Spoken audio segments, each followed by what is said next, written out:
cortisol. That's a nasty booger and it's bad for your body. If you're a responder, active duty, your body is just flying with cortisol all the time. And it literally shrinks your brain, your hippocampus. That's where we store our memories and emotions. It just shrinks over time. The physiology literally changes. It's crazy. Our prefrontal cortex, that's our thinking part of the brain. And what happens because of cortisol exposure in high frequencies, the front wall starts thinning over time. And it has been discovered that is where our impulse control mechanism is. So as that wall thins over time, we lose our impulse control mechanism. And this would explain why, like, a responder might get in a fight with his wife, go upstairs, get his 45 out, and boom, without thinking. Any event, right, that begs a question afterwards, what were they thinking? That's usually an impulse control problem.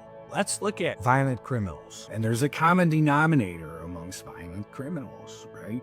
If you were to go to their criminal record, their school records, their social services records, you would probably find terrible traumas that they experienced as a child.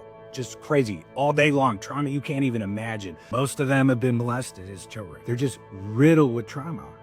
That's the commonality. So guess what? That little kid, right, that grew up in that, all that cortisol is flying through his brain, his hippocampus is shrinking, and he's losing the front wall of his cerebral cortex. So when this kid turns 18, 19, and he's totally out of control, and he steals a police car and he drives it through a convenience store window, shoots, the clerk, and everyone is like, what were they thinking? That kid lost his impulse control mechanism because of trauma.